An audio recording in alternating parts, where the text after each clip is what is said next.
Hello. Hi, everybody. Welcome, welcome. It is Kathy Frey here from IMCO, from the International Integrated Maternity Healthcare Organisation. And welcome along to this week's webinar, our maternity natural health discussions. And this week I am so thrilled for us to have Dr. Julie Gerland here. And please say a big hello. Hello, everybody. It's absolutely wonderful to be here. I hope you can hear me, and I definitely feel you already.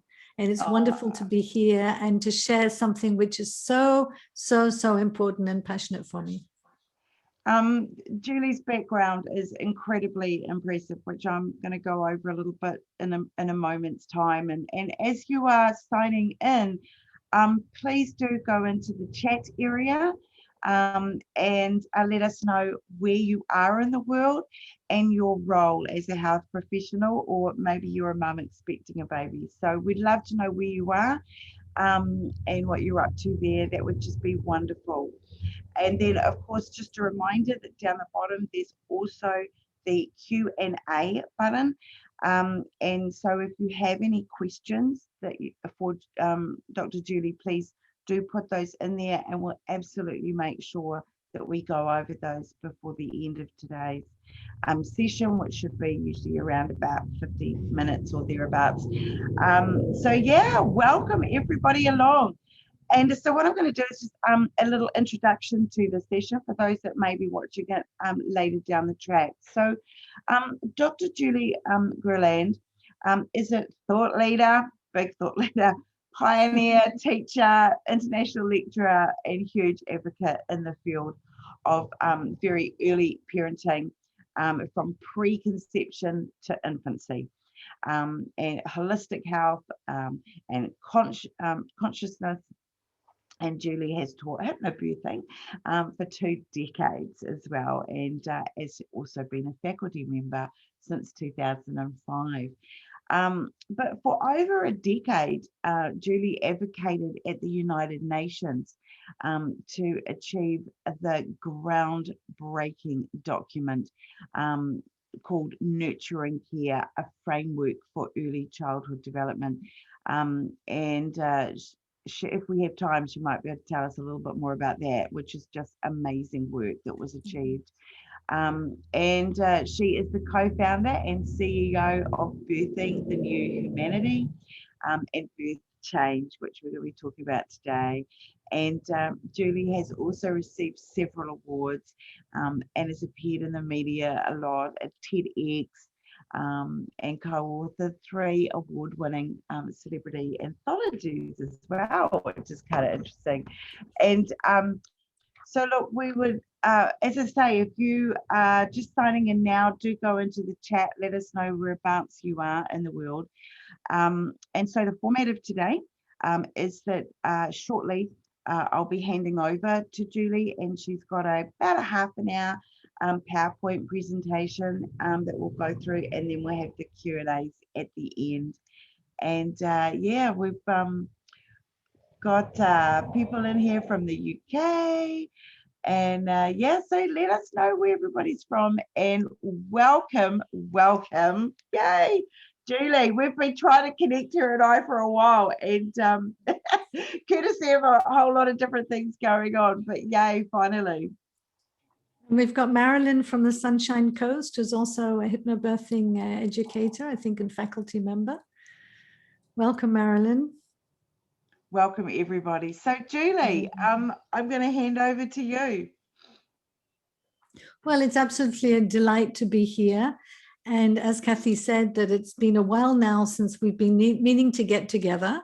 We had to postpone a trip to New Zealand, which was very unfortunate for your conference. And yes, we have so much to share. It's a great challenge to put it in such a short time frame, because even after nearly 40 years, it's nearly 40 years that I've been involved in this. It's difficult to believe, but it's true. So much to say, because it's just so important. And there's not a person on the planet who hasn't been through this experience of being conceived and spending time in the womb. And we don't tend to think about that. And yet it's really what is going to make the difference. And I'm sure if you're listening to this, if you haven't got it yet, that the planet is in real dire straits, and it's really urgent to do something. And definitely it's not just about turning the lights off when you go out of the room. So what can we do is what we're going to be talking about. Not only do, but be. And we have the answers now.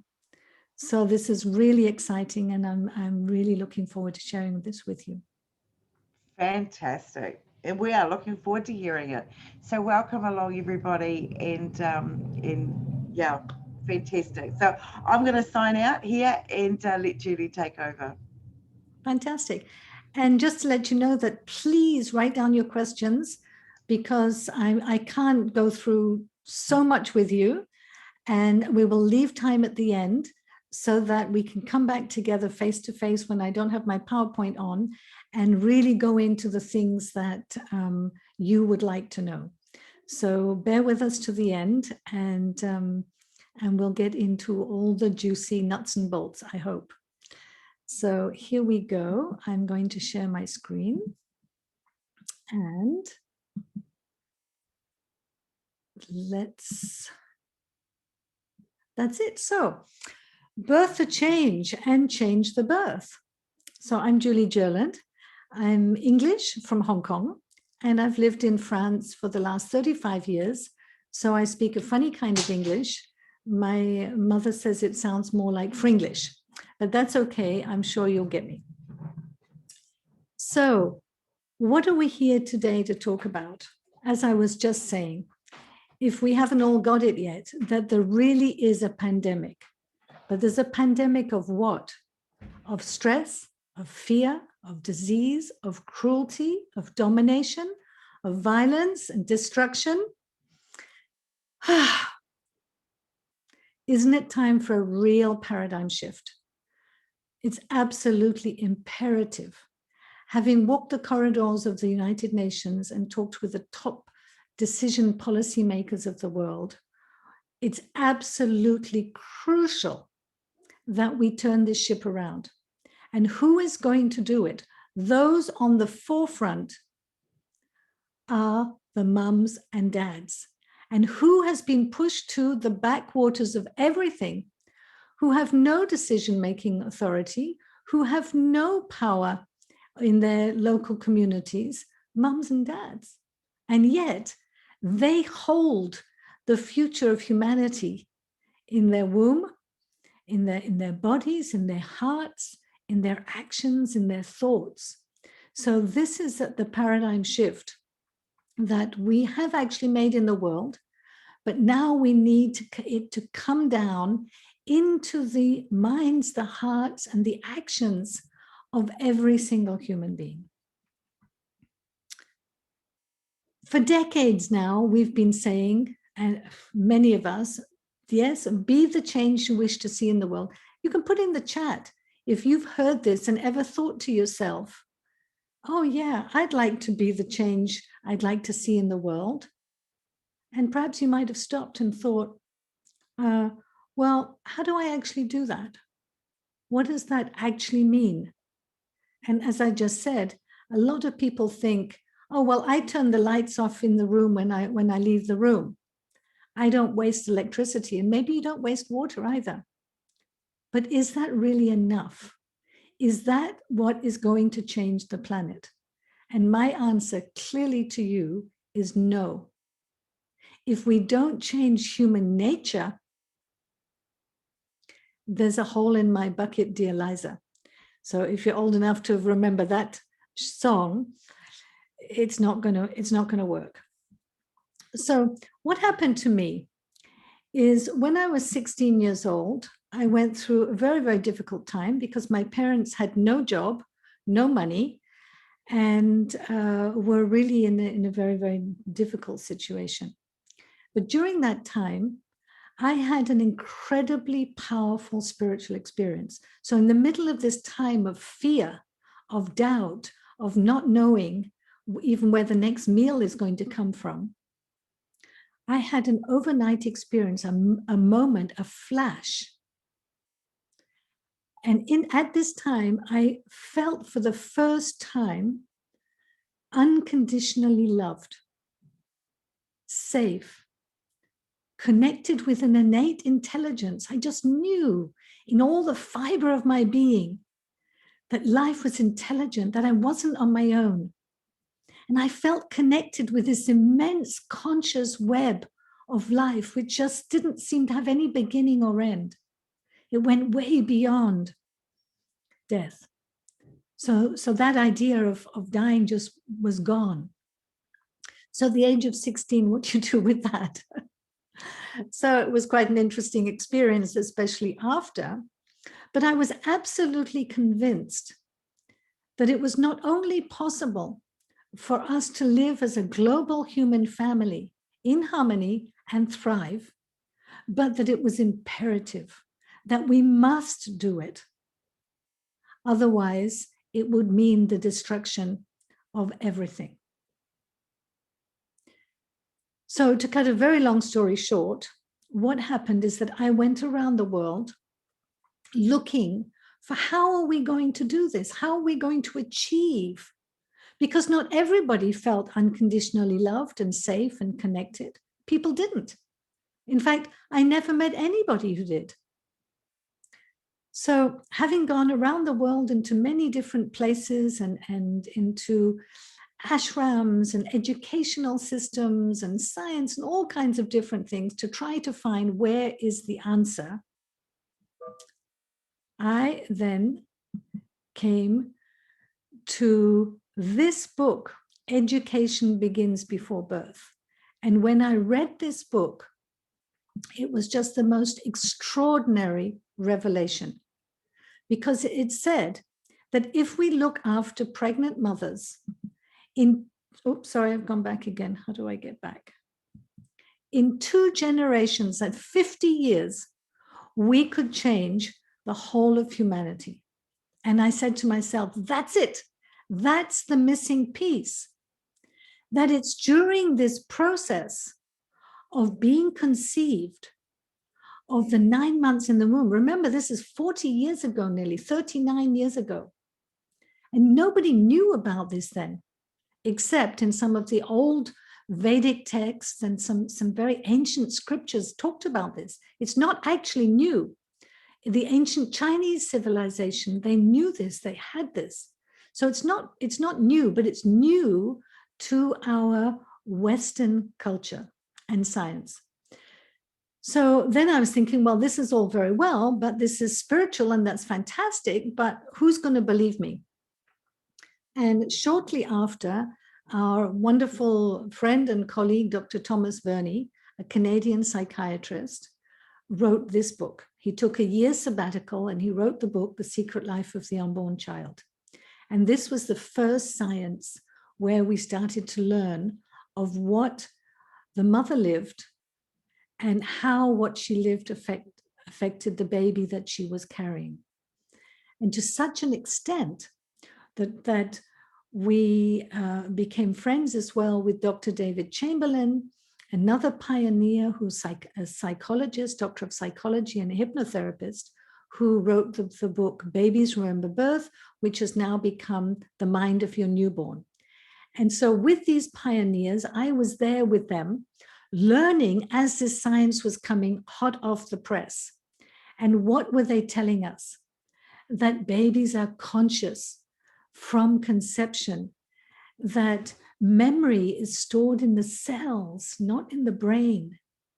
They were telling us that everything is recorded and that a newborn or even a prenate was actually having an experience, was actually participating in its own development. This was just like, wow. So there we were at this time learning all these wonderful things. But at the same time, as I was doing this, I was asking my mother, so, well, what did you live while you were pregnant with me? And I started to collect my first stories that could actually show the connection between what the mother was living during pregnancy and the life later on of myself, my brother, my sister, and all the other people that I interviewed, that I asked to make this correlation. And it is absolutely amazing. So I got into this because I had a swimming school. I wasn't very good at school, but I was good at swimming. So I started this school and taught children. And soon the mummies started to come and bring their babies and ask me if I would teach them to swim as well. This is in Hong Kong, where I was born and grew up. And as I was reading and learning about life in utero, of course, the mother started to turn up in my swimming school, pregnant with the next child. And I found myself face to face with my first pregnant women. They were expatriates in Hong Kong, away from their families, with no support, and, as you can imagine, afraid and stressed. So, long story short, I started obviously to help them the best I could. And it didn't take me long before I realized if only I could work with these mothers and couples before conception. That's where we really have to start. So I continued on for many years, and I had my own program, a holistic parenting program. From preconception, I started a whole preconception program, which in more than 20 years ago, there were not many of those out there. Prenatal bonding, what could the mothers do during pregnancy to give their child optimal conditions to develop? And then the birth came along with the hypnobirthing, which completely worked in harmony with what I was learning and sharing with my couples. So that was for the birth preparation. And then came along somebody who was the vice president of an organization which got accreditation at the United Nations with the Economic and Social Council. So I volunteered, and for many years actually went to the UN. I had my group in New York, a group of representatives in Geneva. We went to Rio +20, and we sang from every rooftop in every meeting we could get to. We produced documents and films and everything we could to tell people that this is the way we'll bring peace to the world. This is the way we are going to be able to solve the world's challenges. Why? Because the problems on this planet are not coming from the animals. They're not coming from the birds. Who are they coming from? Human beings. So we have to change human nature.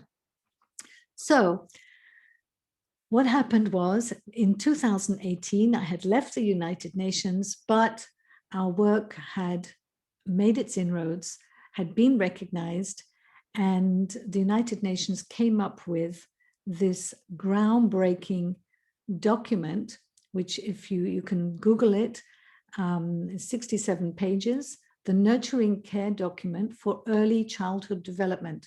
So a framework for helping children survive and thrive. So I'd just like to point these things out, because working with the United Nations, we have to learn their language. They actually call it sacred language.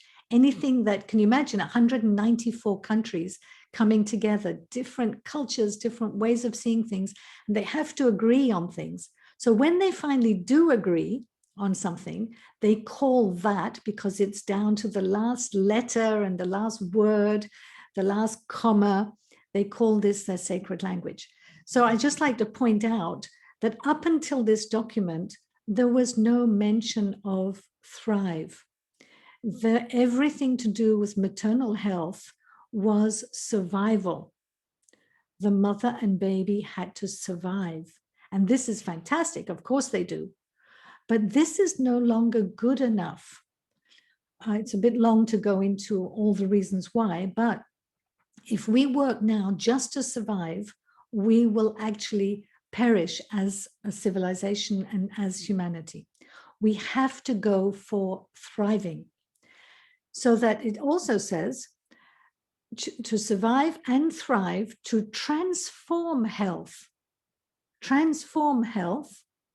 and human potential. So it looks like a little subtitle. You can just, oh yeah, okay. If you really stop and look at this, this is a huge paradigm shift. So it's happened. It's been on the G20, the top of their agenda. It's been signed and by all the governments of the world. They all know about it. You could look at your own countries and see what they are doing about this document, how it's being implemented. And I'd just like to, for us who are interested really in more the leading edge, go into, out of the 67 pages in here, 3 quotes. So what does it say? It says that during pregnancy and the first 3 years after birth, we lay down the critical elements of our health, well-being, and productivity, which will last throughout childhood, adolescence, and adulthood. So this is huge paradigm shift. Every child's health and well-being becomes the health and well-being of the community, society, the nation, and the planet. So this seems absolutely, well, of course it does. Everybody should know that. Well, they don't. They don't think about it. And if we're working for one of the United Nations 17 Sustainable Development Goals, is health and well-being for all, everybody, nearly 10 billion of us, by 2030, in the next 10 years. So if everybody's health and well-being depends on our conception to age 3, then where do we have to spend our time? What is it we have to do? That. So including diabetes, including heart disease, and all these non-communicable diseases, we know now absolutely that they have their origins in this time period. So let's go on. It says as well that it's important to create an interdisciplinary. Now, this is new too, and I know Kathy in her work is doing a fantastic job by bringing these different disciplines together, and a holistic approach, it says, but we're not very good at this when it comes to universities and education, because we've had decades of separating everything. And now it's the United Nations, remember, it's not Julie, it's the United Nations, all the countries who are asking for an interdisciplinary and holistic approach to this prenatal and perinatal psychology. So if you go to a university and say, I'd like to study prenatal and perinatal psychology, they will look at you with their mouth wide open and say, but it doesn't exist. So there's a bit of a dissonance here. So, well, why are we being asked to do this if it doesn't exist? This is the work that needs to be done. So to provide early education to youth, couples, and parents, as well as other significant support to couples. So this, can you imagine, this is on the G20 agenda. This is vitally, vitally important, not just for mums and babies, but for the whole planet.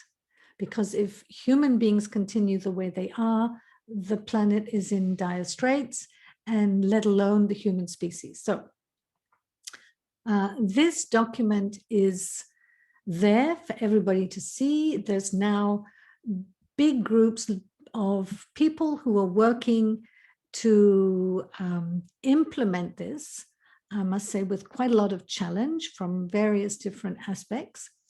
But the missing piece again is, how can we make the changes necessary if we have all lived through these most vulnerable stages of development from conception to infancy? We've had everything we've lived recorded in our cellular memory. How can we make a change if we haven't changed inside? It's just not going to work. Have we received what we need? Do we know what we need? We need to feel wanted, loved unconditionally, safe, guided, and we need optimal conditions to thrive. So I'd like you to just put in the chat, if you don't mind, have a think about it. Did you receive and have you experienced the fact that you're wanted, that you're unconditionally loved, that you feel safe, you know you're safe, emotionally safe, as well as physically safe? Do you feel guided and supported? Have you done from the go-get? This is really, really important because it's all recorded inside. It's not because we don't remember that it's not running our lives. We know what I've just read to you, that it's affecting the whole of our life. So this is where it becomes really important to know, if we're to be the change, what we have to change. So that's the good news, is that we can actually change what we've received. It's absolutely possible. But you have to know what needs to change. You have to know how to change it. And then you have to have the actual will to do it, because just knowing is not going to do it for you. So that leads us to, why is this not moving on? Oh, here we go. So where does it bring us to? Absolutely. Most of humanity is suffering from PTSD, post-traumatic stress disorder. So most of you have probably heard about that. You've probably thought, oh, well, these poor people who have it. Well, I'm sorry to have to tell you, most of humanity actually includes us. One of the things, if you look it up, you will find that one of the symptoms of PTSD is loss of memory. Why don't we remember what happened at our conception? Why don't we remember our life in utero and our birth and our infancy? I leave that with you. But what we do know is that when we feel neglected or abused or receive violence, bad treatment, this violence begets violence. It causes rage inside. And not knowing, not having the tools to look after that, to do something about that, it causes violent people. So we could say, well, it's not their fault. No, but we have to start somewhere. We have to start somewhere, and we have to go back to where it came from. And I've said this at the United Nations. It's absolutely stupid to think that somebody who has not been desired, who has lived in neglect or violence or abuse during pregnancy, even if the parents meant the best, because they're ignorant and they don't know, it's still affecting the child. That the baby has a violent birth. It's not enough that the baby's just survived. That how can we expect these people who have never known unconditional love, emotional safety, to feel guided and supported for who they are? How can we expect these people to be wonderful neighbors, law-abiding people? It just is not going to happen. So we really have to do something. And those of you who work with babies, with birth, pre and perinatal work, or you are a mother, you will know what this feels like, what I'm talking about. And is it okay? No, it's not okay. Pregnant mothers and babies, and that includes us, are the most vulnerable citizens on this planet.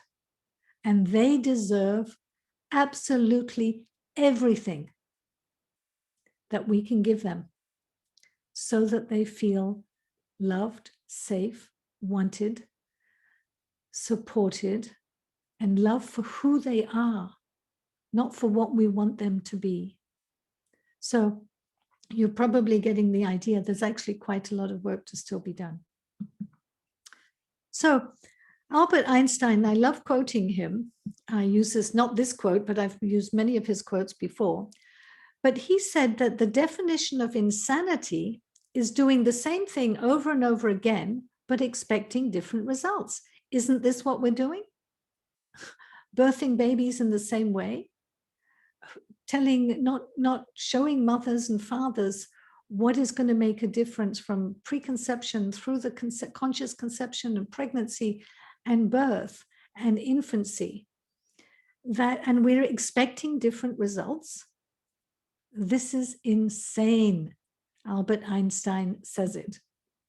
So if the definition of insanity is doing the same thing over and over again, but expecting different results, the definition of sanity must be doing something different and getting the results we expect.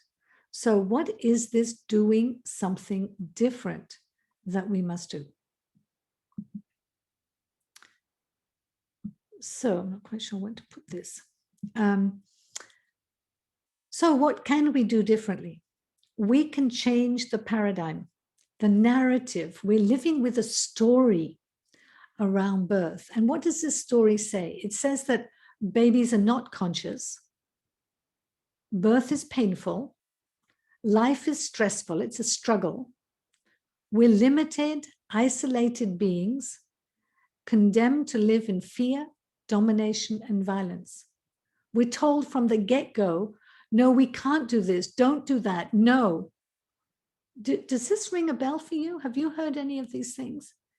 Either when you're being around parents or that your own parents, your brothers and sisters, have you grown up with this kind of narrative, with this kind of core belief that life is a struggle? Where do we get this from?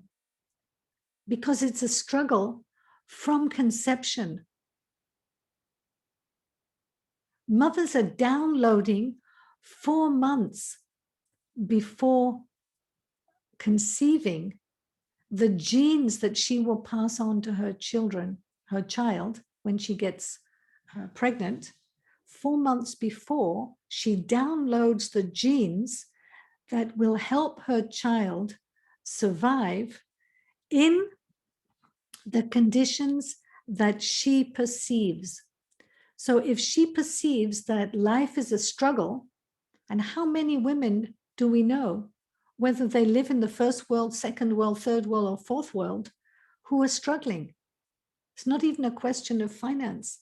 They're struggling emotionally. There are many very, very wealthy people who commit suicide. So it's not a question anymore of just poverty. That obviously is something that we can eradicate easily and effortlessly. The only thing that's stopping poverty from being eradicated from the face of this earth is political will. We know how to do it. We can do it. We have the money. It's just a question of putting pressure on the politicians to actually do it. So we can change this paradigm. We must change this paradigm.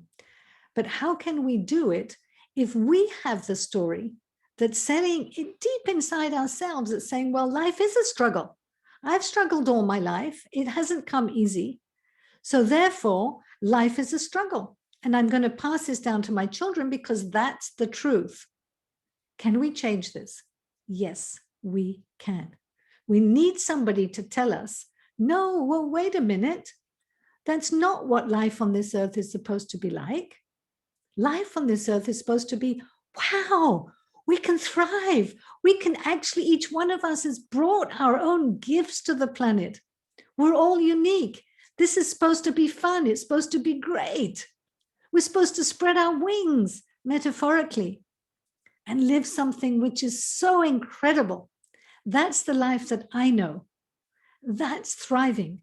So I'm here to tell you, that's, if you're not living that, then it's time to change, because that's what we're supposed to be living. So we've started something called Birth the Change, and of course, Change the Birth. And this is after 40 years of working. This is the accumulation of how we can help people who are tired of living in stress, struggle, and suffering, who are ready for this paradigm shift. So we help them to connect with the innate intelligence on every level of their being, so that they can live in ease and grace, thrive, and birth these changes into the world. So is this possible? Absolutely. This is what we are helping our students and our collaborators to do. So what is it then that we all need and want? We talked about this just now. It's really important that we assess ourselves and just see where we are on the scale. Do I feel wanted? And that means when you go into a room of strangers now, today, do you feel wanted? Do you feel you have your place? Because it's a clear sign. If the answer is no, the chances are that something went on in your early life that gave you the information that maybe they're ignoring me, maybe they didn't want me, but I don't have my place here. We can change that. We must change it. To feel loved, not because we do things for our mums and dads, or we look after them or whatever, but for who we are, without having to do anything, just because we exist. That is our natural condition. That's what it's our birthright for all of us. So, of course, your parents are, most likely to have done the best they possibly can. And I'm not getting at parents. I know that the majority, they give everything they can to help their children. But if they haven't had it, how can they give it? If they don't have money, how can they give money? If they haven't been loved or wanted, how can they give that to you? So this is where we really need to have the brave ones, those who say, stop, we're going to change something now. We're not going to keep perpetuating the way things have been. We're going to make a stop. And from now on, for the rest of our generations, our lineage, things are going to be different. So we need to feel, not just be safe. Very often I have working with couples, and the man will say, well, we're safe. You know, we have money in the bank, we have a roof over our head, we have food, we're safe. I'm talking about feeling safe. Feeling safe and provided for. It's a difference. And it's really, really important, especially for mothers and women, to feel safe, because that is what is going to translate into her own biology, to her own health or disease, and be transmitted to her children. So we also have to have parents who believe in us, who say to us, but of course you can do it. I believe in you. This is so important, because if we keep hearing from the moment of conception, well, we can't do it, and no, and my father said to me, oh, you're like me, we're tone deaf and we can't sing. So it took me a long time before I used to listen to music. I would mouth the words, but nothing would come out, because I'd been continually told I couldn't sing. So this is a minor thing, but what are the other things we've been told we can't do, or we can't have, or we can't be? What if we were told, what would change if we were told, yes, you can. You can sing. I know you can sing. I know you can do this. I know you're intelligent. I know. Yes, yes, yes. You're amazing. You're beautiful. You're strong. You're, wow. What if we got this from the beginning? We would begin to thrive. So we also need to be guided and supported to reach our full potential. So I'll give you just a little moment. Write in the chat if you have had all these things in your life. Just you need to say, yes, I've had them. I've had some. I haven't had any. Just share that so we can talk about it perhaps after this presentation. Why? Because this is affecting your quality of life. This is making the difference from whether you yourself are just surviving or are you really thriving.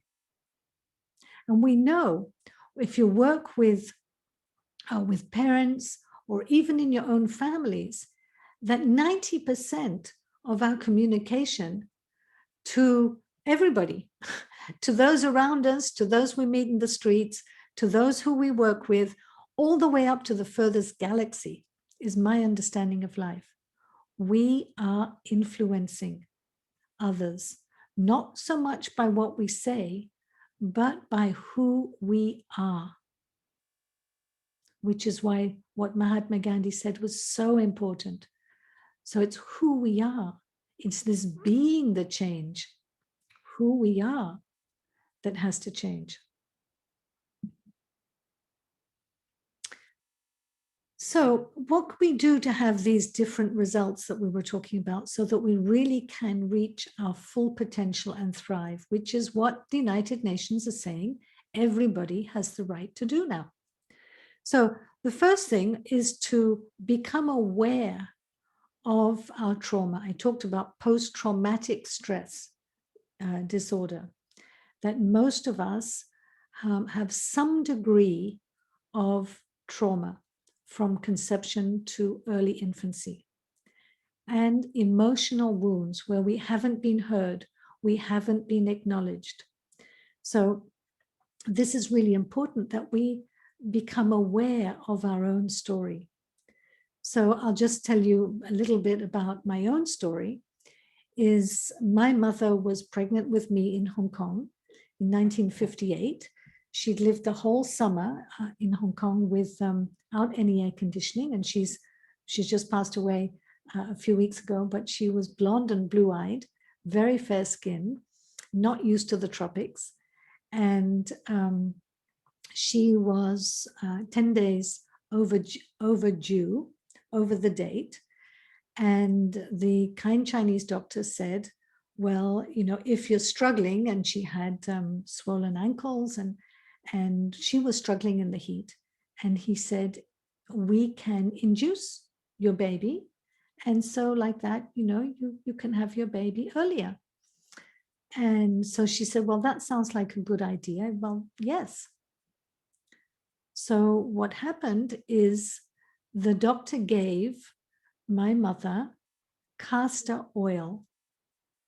Now, I don't know, I know that this is still a practice in some places, but I can just tell you from my own experience, please, please, please don't do it. Don't give a mother castor oil. It is so violent for the body.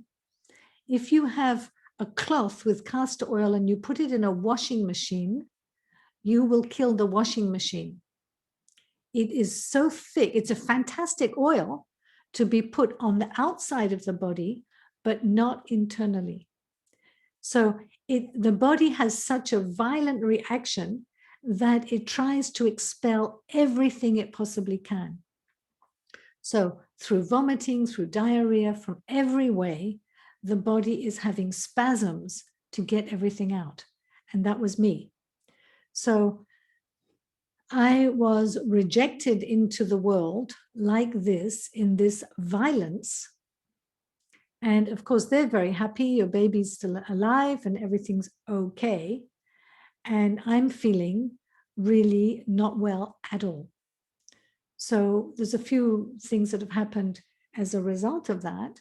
And one of them is that if I'm at home and in my bedroom and we have to go out, or even at home, even not in the bedroom, every time, now I've healed it, so it's not now, but it was until I healed it, I had to go out, I would be holding back and not wanting to go. And if somebody was to say, like a well-meaning husband or father, come on, Julie, we're going to be late, and maybe start pressing the horn in the car saying, come on, come on, this would just go, oh, to me, birth trauma, saying, I'm not going, I'm not going, I'm not going. And I would feel so much stress inside myself. And of course, the more stressed I was, the longer I would take, the more the insistence is, you've got to come now, we're going to be late. And so this was happening to me until such a time, of course, I realized I did what it took to change it. So just have a think in your own life of some of the things that could have happened or did happen from your conception to early infancy that has left lifelong behaviors, suffering, feeling that you have that you don't need to have. We don't need to carry these on. So when this happens, these trauma, these emotional wounds, then you end up getting a core belief.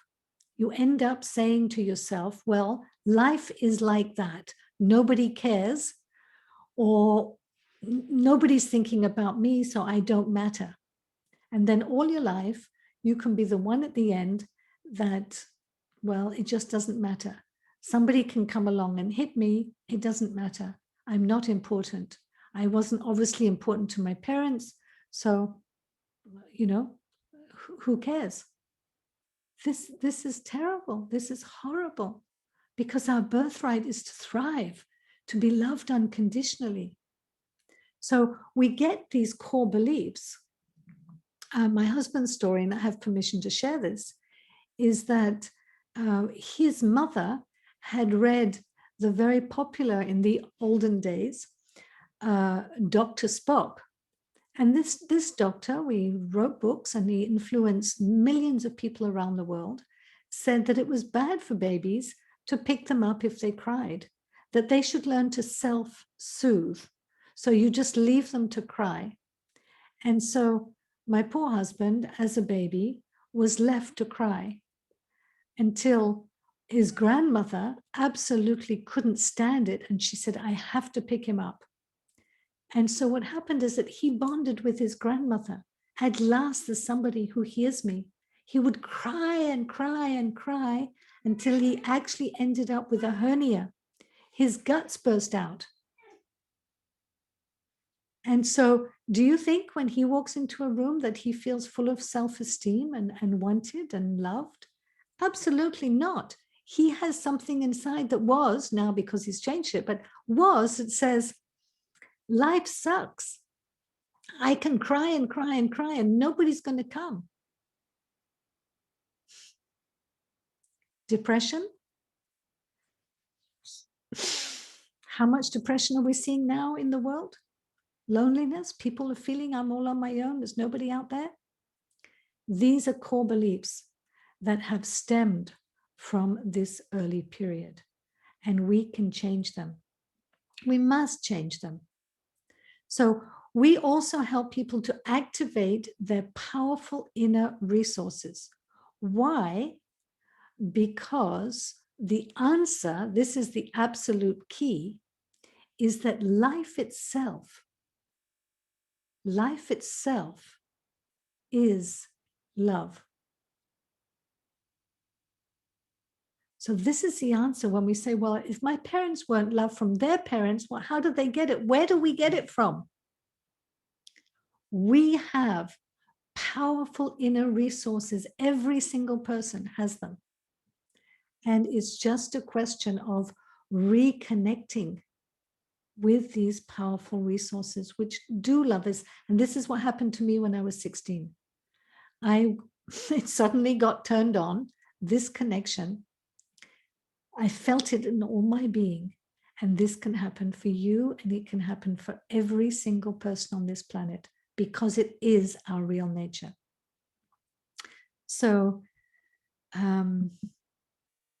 that's it. So we help. Birth to Change helps people like you, change makers, midwives, birth practitioners, future parents, anybody who wishes to blossom, to create a thriving global family by being the change they wish to see in the world.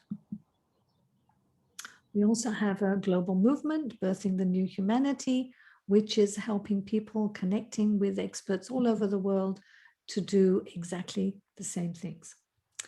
So that's it. Thank you very, very much. Oh, well, Welcome Julia, back. that was just so wonderful. I'm just sitting here riveted, Kathy. listening to all the wisdom that is coming out. And I did. Sorry, I did the. you've done good. I'm just looking for the Zoom. Oh, there we go. Oh, yeah. Did I stop the share? Yep, you're all, yes, you've come out of the Fantastic. So sorry, I got completely out of the time, so I don't know. It's all, yeah. Time, but it's very common for us to go a little bit over. And look, it's just wonderful. And I appreciate how tricky it is to take just so many decades of knowledge and so many experiences that you will have had and so much that you've learned and you know, try and hone that into 30 minutes. It's nuts. That's a definition of insanity. But look, I think that, you know, we can see it's really resonated with a lot of people here today.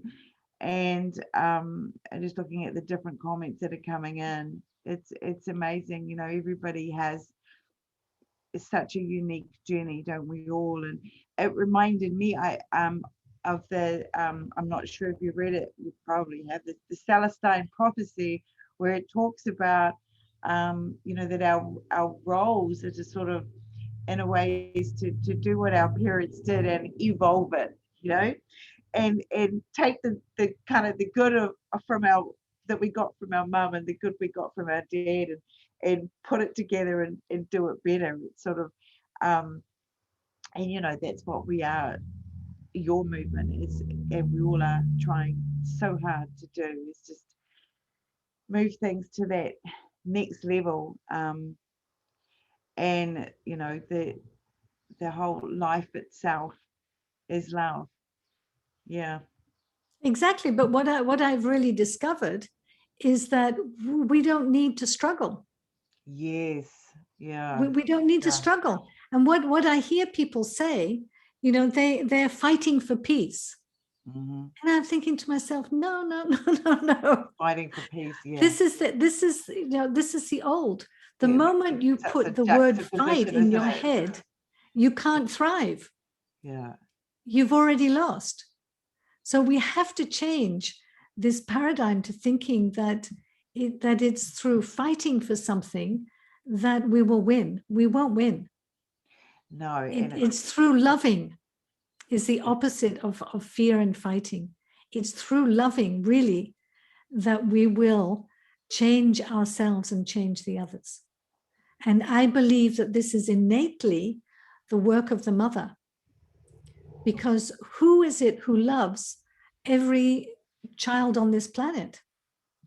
Is the mother, innately. I'm not talking about every mother, because there are mothers who don't love their children, and you know, I'm well aware of that.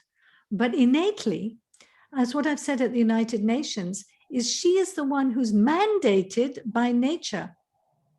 Yes, nature exists, and we know that Mother Earth is actually a being. This is recognized now. So Mother Nature has mandated mothers.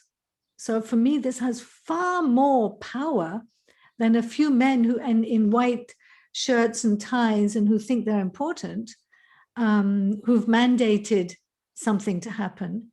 Mother Nature herself has mandated women and mothers to birth happy, healthy, thriving human beings, children, who, until they grow up, completely able to thrive. That's her job. So who is the most important person on this planet? The mothers. So we need a United Nations of mothers.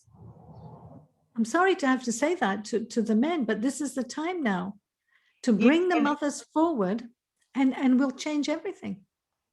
Yes, there certainly has been a bit of, as a lot of you here may know, I'm based in New Zealand, and we have a female Prime Minister who I gather has had a bit of press over the time.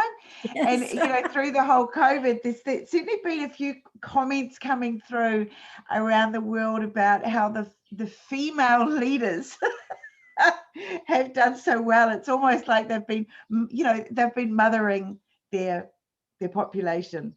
Exactly. And she brought her baby, didn't she, to the United Nations? Yes, she was did. Breastfeeding.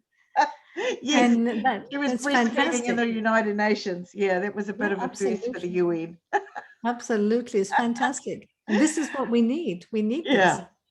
There's we've got a question in from Marilyn just asking, is there a course on pre and I guess it might be supposed to be peri, pre-post natal psychology, and how would one introduce this concept to universities? Oh, that is a big, deep, long question. There's a lot that needs to get introduced to universities, especially our teachers of obstetric medicine. Exactly. Well, we're right on the cusp now. We're on the brink of change. Yes. So if you're interested at all of connecting with us through the Birthing the New Humanity movement, you will find many people around the world, of experts, thought leaders, professionals, and we're getting together to be able to create curriculum, ask for change, because now we have the documents from the UN calling for it. Right. We have the countries calling for it. So we don't need countries that have ratified it and saying this is what we agree to. This is what we signed up to. Exactly. So it's no point just saying we will do it. They need to actually do it. So the thing is that of course they don't know, so that they haven't learned this. So it's difficult to teach something that you don't know. So there are ways, and we have somebody, a friend and colleague, Antonella Sanson, who's in Brisbane, and she's doing, I think, a PhD at the university in prenatal psychology, and she's just actually published a book on this. So by having undergrads actually asking to do a doctorate in this, so they're going to have to research, this is already a good way of bringing it in. But I work quite closely with the Indian Academy of Health Psychology, and I've been a speaker at many of their conferences in India. And so it's mostly psychology professors from all over India. And many of them who are heads of psychology departments have actually asked me, can you help us set something up? Fantastic. So the thing is that one Julie can't do everything, but we need experts to come in. Mm-hmm. And then once we're big teams, we can actually make a big change. Wow, we must wind it up now because I know we're well over time. But look, thank you so much, Julie. You're just so inspirational, and the work that you've done over 4 decades now is just so impactful. And we're all blessed to learn just a little bit of what you know, and for passing that on today. So thank you for the time, and thank you also to all of you who are live here today with us. We always love our live audience. It's great to get that feedback, and we have a lot of people who register to attend our weekly webinars who watch them later on due to their work and time zones and stuff. But it's thank you everybody for being here, and thank you, Julie, for your time. And thank you so much for inviting me. It was a great joy. And I hope that this is not the end, but we can continue the conversation. You know how to find me. And I look forward to meeting you all. Yeah, as they would say, abso-friggin-lutely. All Yes. right. Thank you so much, everybody. I wish Take you care all a now. wonderful rest of your day. Thanks. Bye. And keep your questions coming.